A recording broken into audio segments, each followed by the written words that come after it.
Good evening and welcome to our daily devotional reading. I'm really happy that you can join us today for the first time maybe. If so, then let me inform you what we're doing here. We're reading through the collected works of Plato, at least most of them, at least the ones that is probably most definitely written by him. You are finding yourself in a make-believe monastery of Sophia. Welcome. Before we start our reading, let's take a moment just to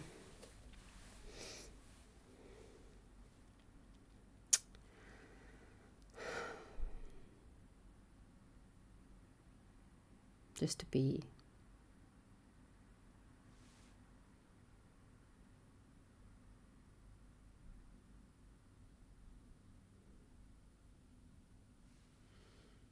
Let's quiet our hearts and our minds. Turn inwards and listen to Plato.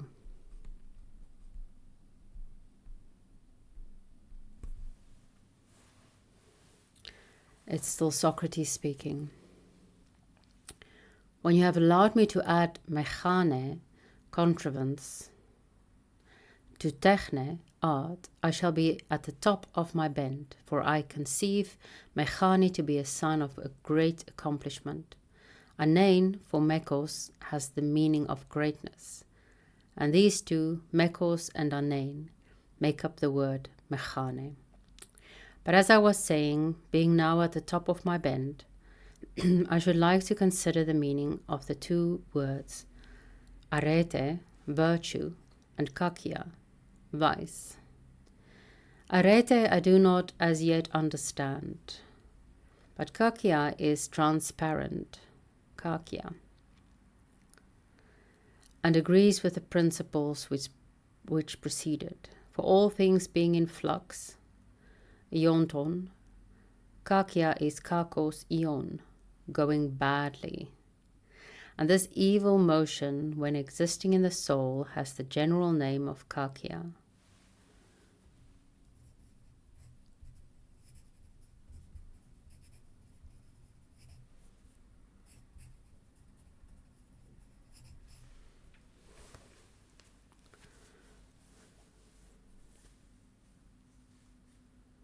Or vice, specially appropriated to it. The meaning of kakos, einai, may be further illustrated by the use of dahlia, cowardice, which ought to have come after Andrea, but was forgotten, and as I fear, is not the only word which has been passed over. Dahlia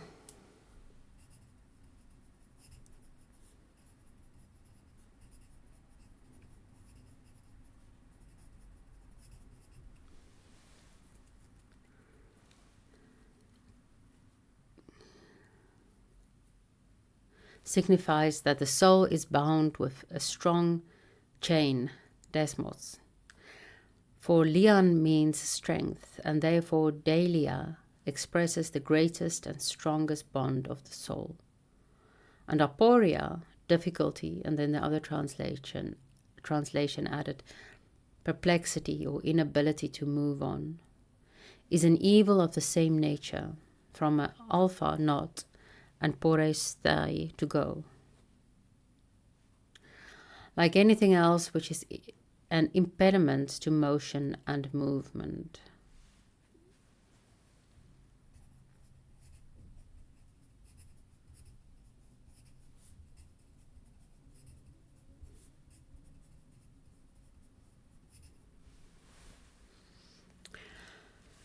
Then the word kakia appears to be kakos einai, or going badly, or limping or halting, of which the consequence is that the soul becomes filled with vice. And if kakia is the name of this sort of thing, arete will be the opposite of it, signifying in the first place ease of motion when that then that the stream of the good soul is unimpeded, and has therefore the attribute of ever flowing without let or hindrance, and is therefore called arete, or more correctly, aerete, ever flowing, and may perhaps have had another form, arete, eligible, indicating that nothing is more eligible than virtue, and this has been hammered into arete.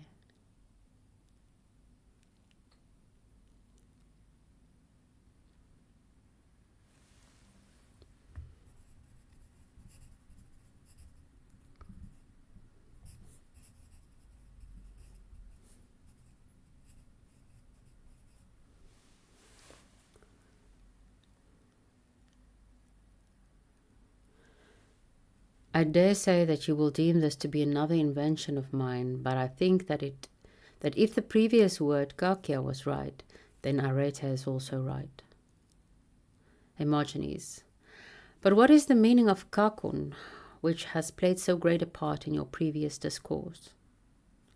Socrates. That is a very singular word about which I can hardly form an opinion, and therefore I must have recourse to my ingenious device. What device? The device of a foreign origin, which I shall give to this world also.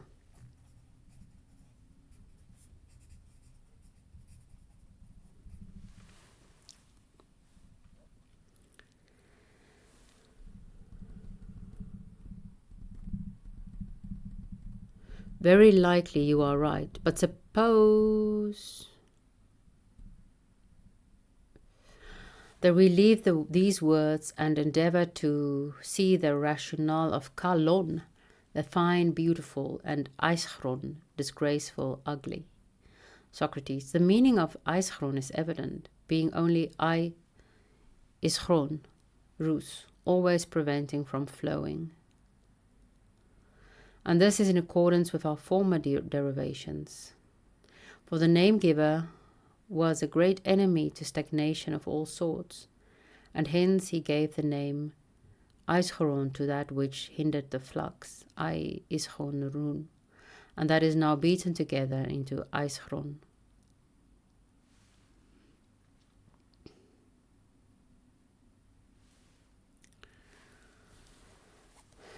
But what do you say of Kalun?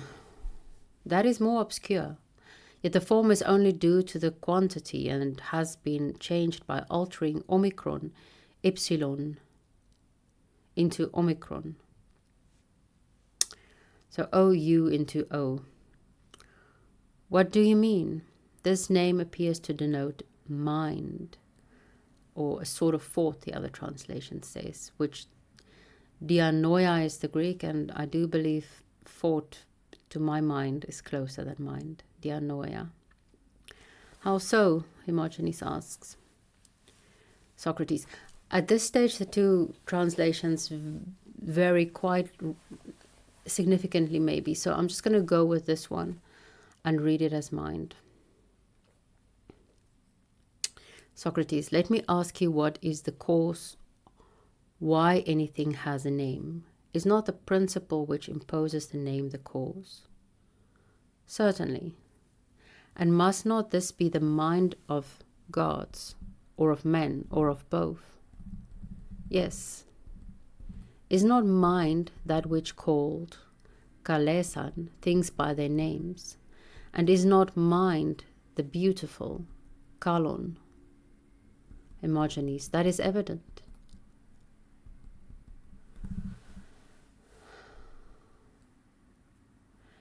Socrates. And are not the works of intelligence and mind worthy of praise? And are not other works worthy of blame? Hermogenes. Certainly. Socrates.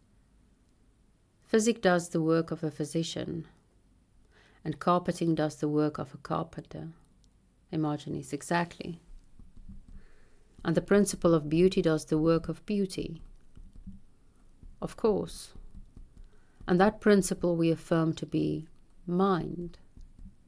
Hermogenes. Very true. Socrates.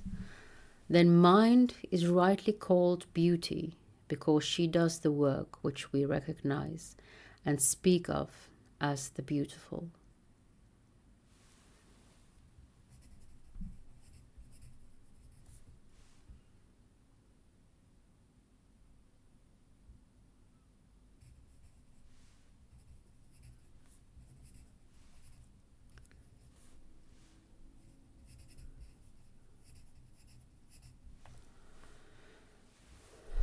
That is evident. What more names remain to us? So quickly they jump from one to another.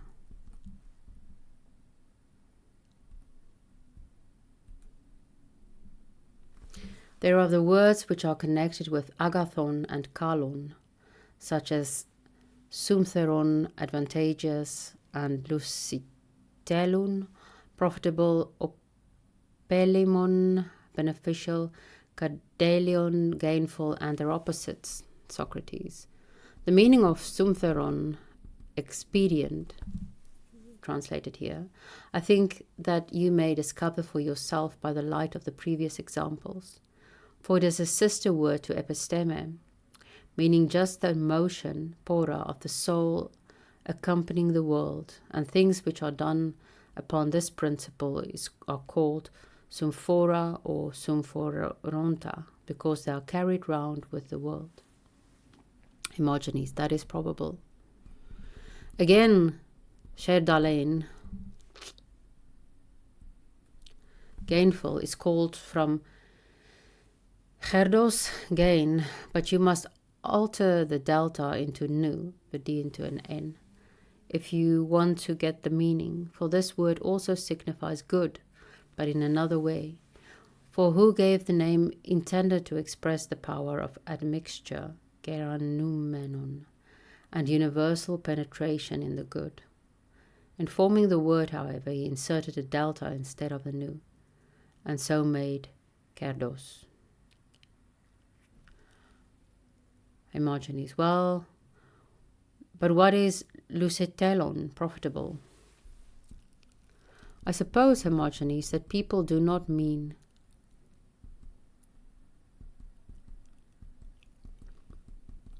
by the profitable the gainful, or that which pays, loué, the retailer, but they use the word in the sense of swift. You regard the profitable lucetelon as that which, being the swiftest thing in existence, allows of no stay in things, and no pause or end of motion, but always, if there begins to be any end, lets things go again, and makes motion immortal and unceasing. And in this point of view, as appears to me, the good is happily denominated lucetelon, being that which looses, luon, the end, telos, of motion. Ophelimon, the advantageous, is derived from ophelein, meaning that which creates and increases. This latter is a common Homeric word and has a foreign character. And what do you say of their opposites? Of such as are mere negatives, I hardly think that I need to speak. Which are they? The words azomfuron, inexpedient, anophenes, unprofitable, alustueles, unadvantageous, and acerdes, ungainful. True. I would rather take the words blaberon, harmful, and zemoides, hurtful. Good. The word blaberon is that which is said to hinder or harm, blaptein, the stream, run. Blapton is bulemon, obtain, seeking to hold or bind. For obtain is the same as dein, and dein is always a term of censure.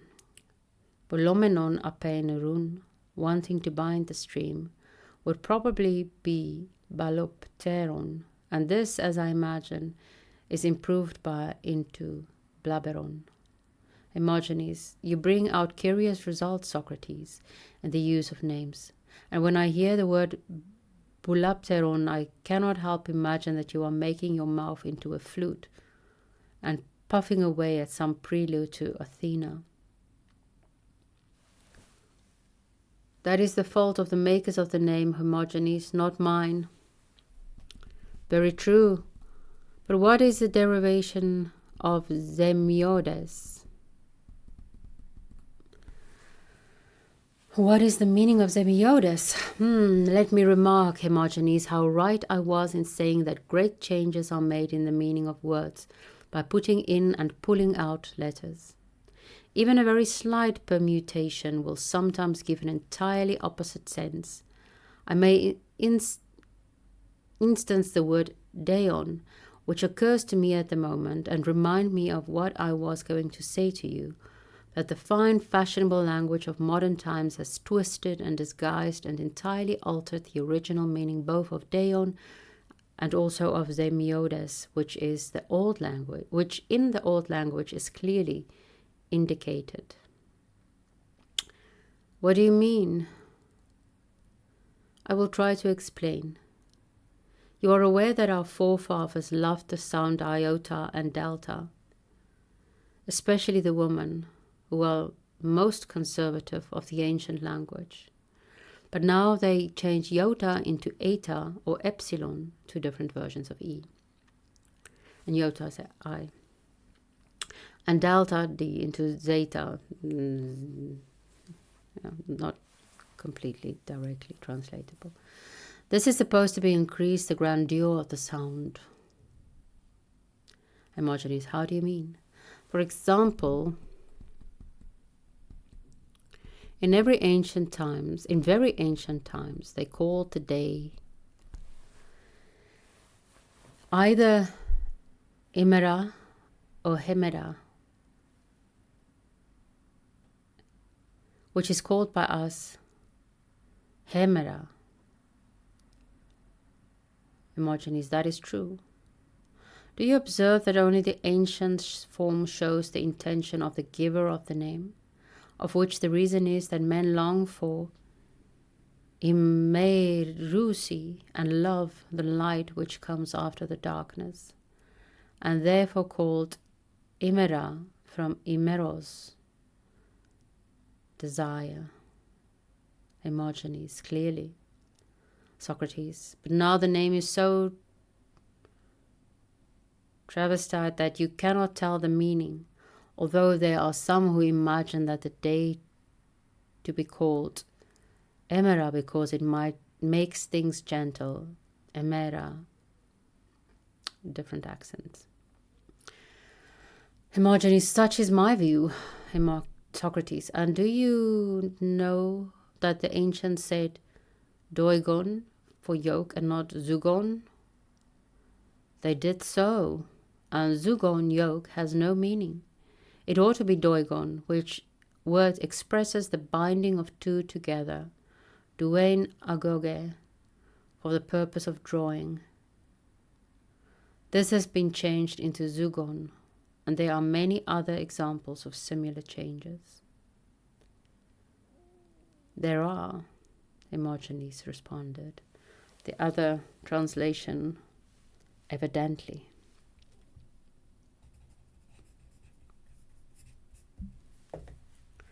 Thus far our scripture of the evening.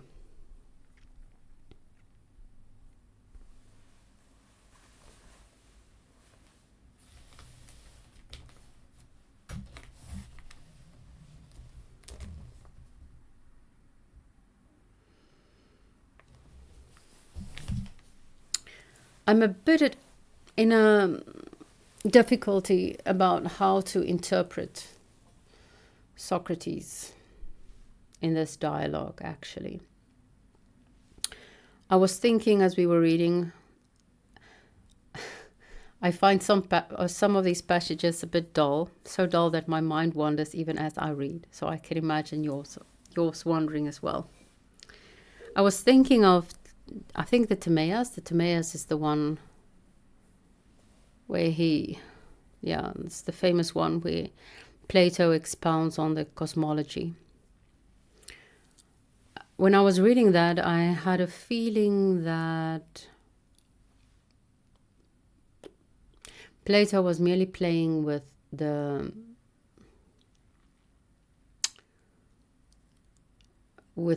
the common views of the time and not necessarily telling what he thinks. It's one of the few where Socrates is merely a listener. He's not really putting the ideas out there himself. So I'm wondering here if Plato is doing the same. If he is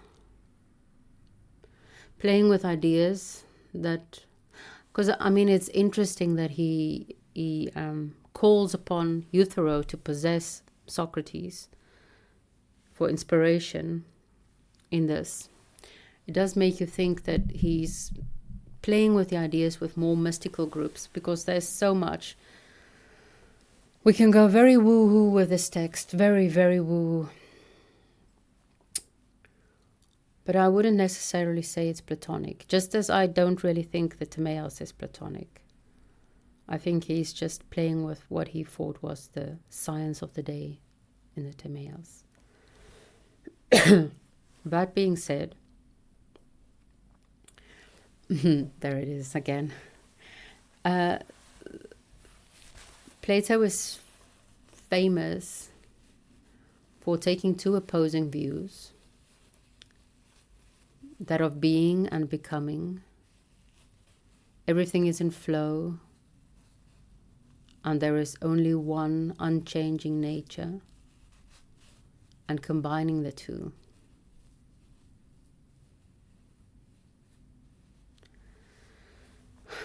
It seems that whether in jest or seriously considering the possibility, in this text he is pro movement, pro change, pro flow. Cause of motion, flowing, is actually arete, virtue, which is what most of the dialogues are about. I cannot really see Socrates having done this sort of thing, except on a very odd day. He's more known for his questioning and fumbling people up than expounding words. But I can very much see Plato. Plato was quite a dreamer, quite a player with words, with ideas, an idealist. Oh, that feels like the most unnecessary statement ever. That Plato is an idealist.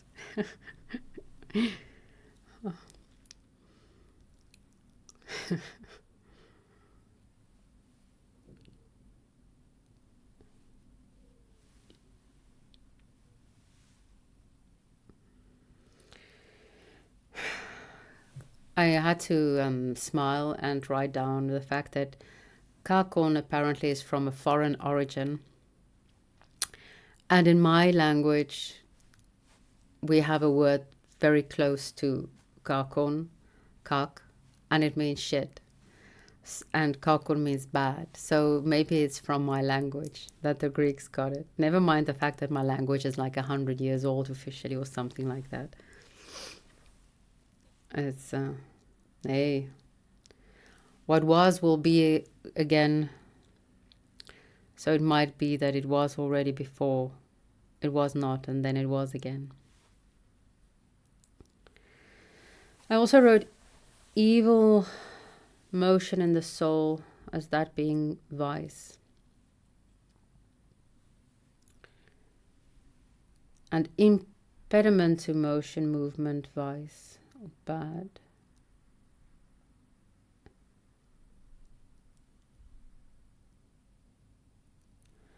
And flowing and no impediment to motion being virtue. And I had to think about them. Brain scans, I've heard John say, that show that people who are putting in test situations, and of course they're never told what's actually being tested. So they think they're testing their response to, I don't know, how quickly they can press the button and when they know the right answer, something like that. But there must be something to gain or to lose. And then you must give the people the opportunity of cheating. No, not cheating. That shouldn't be in brackets. Actually cheating without, as far as they know, anybody knowing that they're cheating. And the brain scan showed that, I imagine some people just cheated because they wanted whatever was to gain. Some people didn't cheat, but there was like extreme activity in their brain when they had the opportunity to cheat. Other people just didn't cheat. And John made the case that he spoke about sophrosune specifically. Sophrosune is moderation, temperance. That instead of akrasia and forced, like, or it's the opposite of akrasia. Akrasia is like, you know what you have to do, but you just can't do it. Those people seem to be really virtuous, that there's no impediment to them flowing in the right direction. They don't even have to think about it anymore. They just do the right thing. I thought that was interesting. It, of course, doesn't just happen overnight. You have to go. The same, I think, the same example, or maybe the same place, maybe some other place. I think this was another place. There's the same type of tests are done on people who, for instance, do just like quick cup sorting or any small skill. The people who have done it a lot and know how to do it, who've practiced it a lot, also show no significant brain activity. If you do it for the first time, you show a lot of brain activity. So rather be the one practicing and showing a lot of brain activity, the virtues, than the one not practicing it. But the goal is to be that person which simply does what is right. Because that's who you are. That's what you do. You don't even have to think twice. But it takes practice.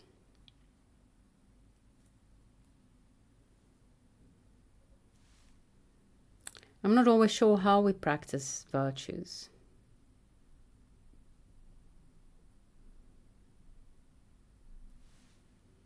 Other than talking about it, how do we practice virtues? Courage could be showing up when you're terrified.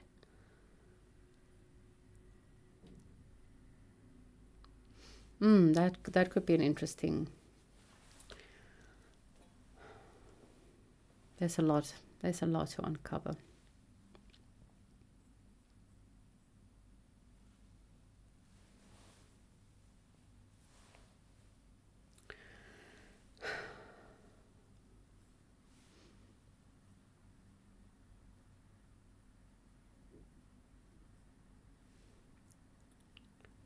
Thank you for joining me tonight, all you beautiful minds.